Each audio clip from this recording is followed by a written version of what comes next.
You sit down to work for 5 minutes. Then you check your phone.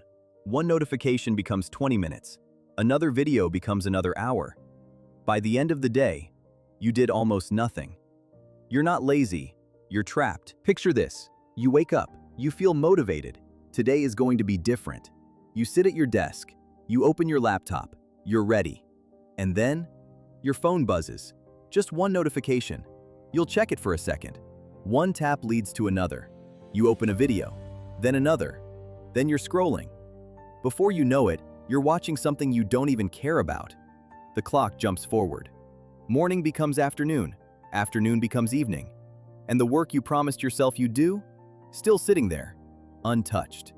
Here's what's happening. Every app on your phone, every platform you scroll, every game you play, they're all designed to do one thing: keep your attention. Not because these companies are evil, but because attention is how they make money. The longer you stay, the more they earn. So they engineer their apps to be irresistible. Infinite scroll, autoplay, notifications timed to pull you back right when you're about to focus. You're not weak. You're up against systems built by thousands of engineers whose entire job is to keep you looking. To understand why this works so well, you need to understand one word: dopamine. But forget the science textbooks. Here's the simple version. Imagine your brain has a battery. This battery powers your motivation, your drive to do things. Every time you experience something rewarding, the battery fills up a little. Now here's the catch. Easy rewards, scrolling, swiping, watching, gaming. They fill the battery instantly. A quick burst, a flash of pleasure. But that burst drains just as fast. And when it drains, you feel empty. So you reach for the next hit, and the next, and the next. Hard rewards, real work, exercise, learning, creating, they fill the battery slowly. It takes effort, it takes time. Sometimes it doesn't feel good at all in the moment. But here's the difference. The slow fill lasts. It builds something. It creates real progress. Think of it like two ladders. One ladder is short and easy. You climb it fast. But it leads nowhere. It just drops you back where you started. The other ladder is tall and hard. Every step takes effort. But each step takes you higher than you were before. The trap is this. When your brain gets used to instant rewards, it stops wanting the slow ones. It's not that you can't do hard things. It's that your brain has been trained to expect everything to be easy and fast. So when you sit down to work, something that takes patience and effort, your brain screams for the quick hit instead. Here's where most people get it wrong. They think they've lost something, that they're not as smart as they used to be, that they've become lazy, that something is broken inside them. But that's not true. You haven't lost intelligence.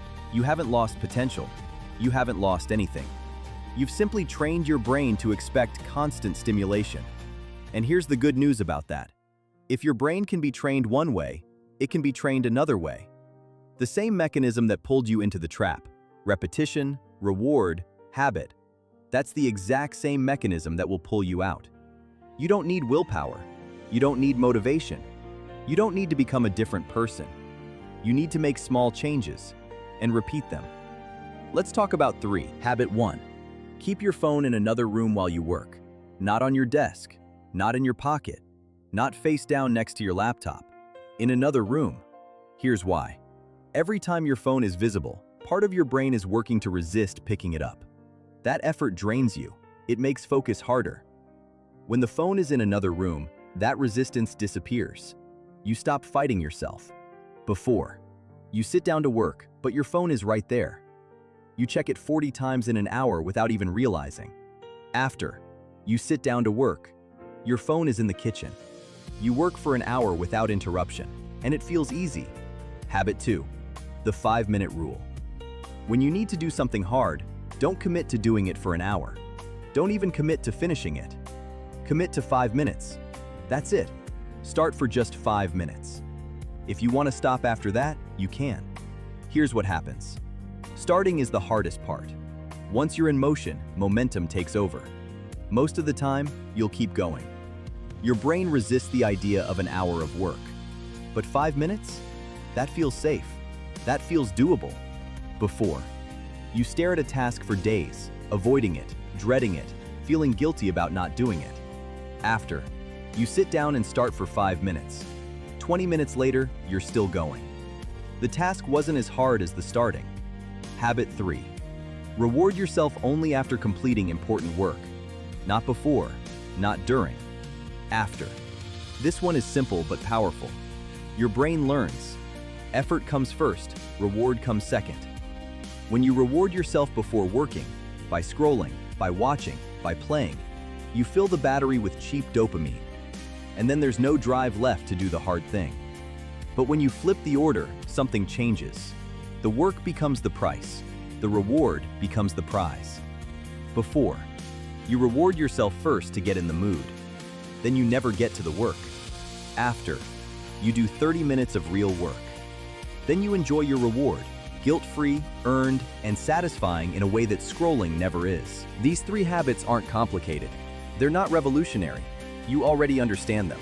But understanding isn't enough. The difference between the person you are now and the person you want to become isn't knowledge, it's repetition. Every time you choose focus over distraction, you strengthen the muscle. Every time you start for 5 minutes, you prove to yourself that you can. Every time you earn your reward instead of stealing it, you build something real. Imagine where you'll be 1 year from